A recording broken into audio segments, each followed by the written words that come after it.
Many shooters clean their barrel the same way from chamber to muzzle, but your barrel doesn't get dirty evenly. One small section takes most of the abuse, and if you clean your entire barrel the same way, you may be leaving some fouling behind. Today, I'm going to show you the section that I attack separately and an inexpensive tool that makes it easy.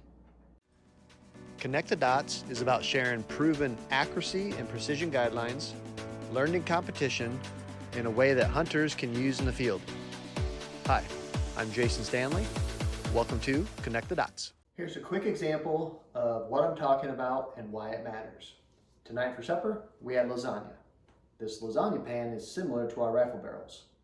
This is just one pan, but notice where most of the baked on crud is at. If I was to clean this one pan with the same technique, the whole pan would not get clean. The bottom would get clean, but the stuff on the side is still baked on. It would not get clean. Your rifle barrel is the same way.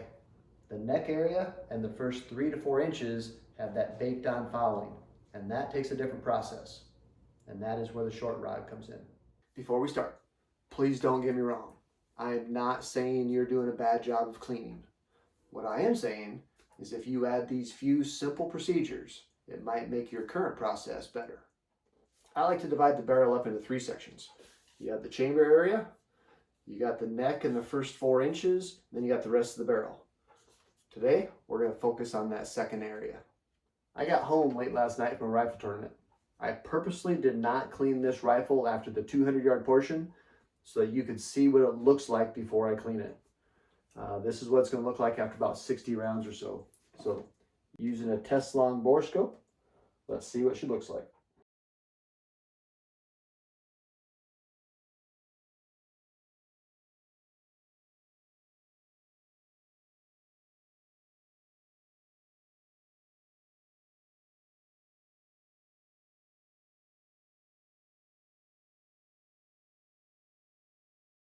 So you saw what the barrel looked like after 60 rounds or so.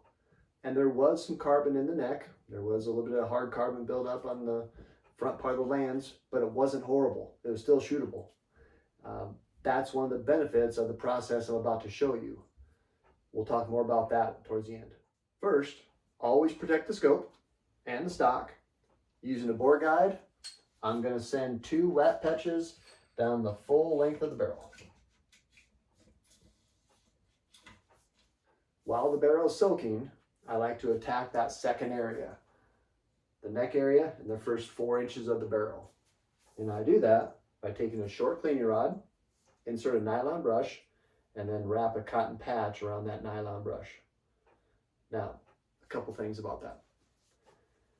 This is a 30 caliber barrel. So I'm going to pick a nylon brush that is 4 sizes under that. So this is a 26 caliber nylon brush. If I was using a 24 caliber barrel, shooting a 24 caliber barrel like a 243 or a 6mm, I would use a 22 caliber brush and then just use a smaller patch. My 22 caliber barrels, like 22-250, 223s, I use a 17 caliber nylon brush. Yes, you could use your full length rod for this process, but you just don't get the same feel, you don't get the same control as with the short rod. And I have lots of short rods here. They're really not that expensive, and that way I just keep them set up with whichever tip I'm using and I don't have to change them out. Once hunting season comes around, then I'll change the tips out for a lot of my hunting rifles. But now that I'm in the competition season, these are all set up for my competition rifles. Remove the bore guide. I like wrapping the patch around lengthwise. I think it gives me more surface area to work with and a tighter fit. I soak the patch with my clean solvent. If you're wondering, I use Borescope Eliminator. And then you simply short stroke that first neck area and the first 4 inches of the barrel. I might rotate it every once in a while. And after you do this for a few seconds, you'll be able to feel the nylon brush and the patch loosen up. And when that happens, then I start going kind of in a circular motion with some pressure. And as you can tell, I'm pretty aggressive with this part. Next comes the bronze brushes. The first part I want to attack is the neck area. So I want a bronze brush that fits in the neck but does not fit down the bore. And this is a 338 caliber nylon or a bronze brush.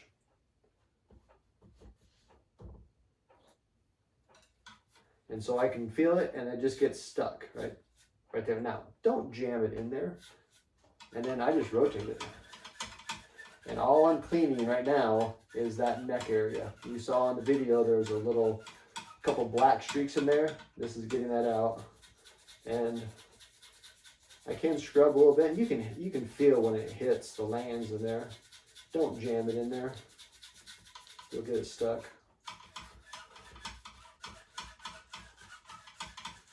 There you go. Next, I use an undersized bronze brush. Do not use the same caliber brush as your barrel. You're going to get it stuck, and it's a huge pain in the ass to get it unstuck.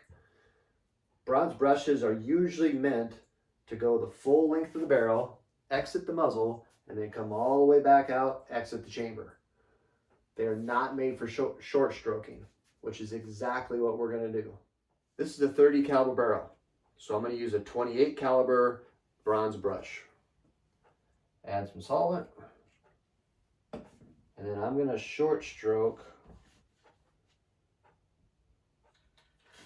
the first 3-4 inches of that barrel. And it's not a tight fit. You don't want it to be a tight fit. You can get that brush stuck, and so you'll have to scrub in a circular motion.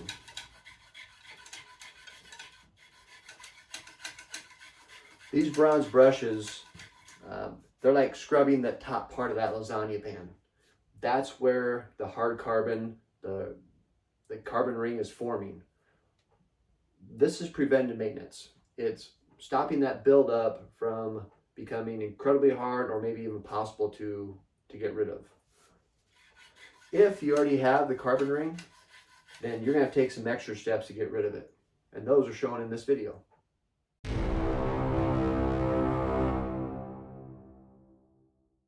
I am done with these 2 bronze brushes, but before I put them away, I'm going to clean them by just rinsing them down with some isopropyl alcohol. And you can see the blue stuff come off of them. You always want to do that to your bronze brushes before you put them away.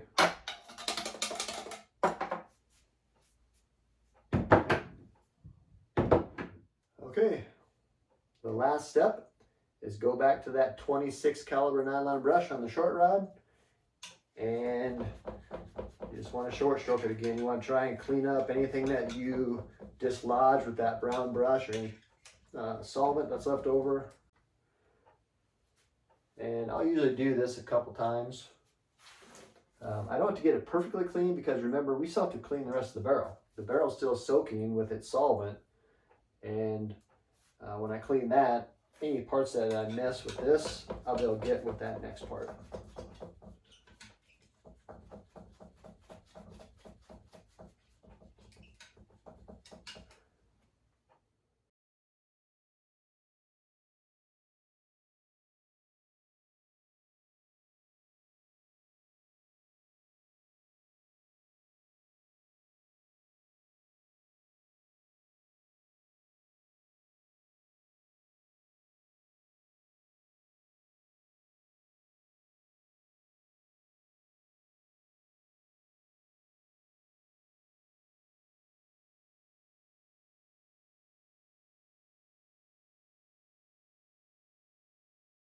Did you notice in the video there was still some hard carbon in the barrel?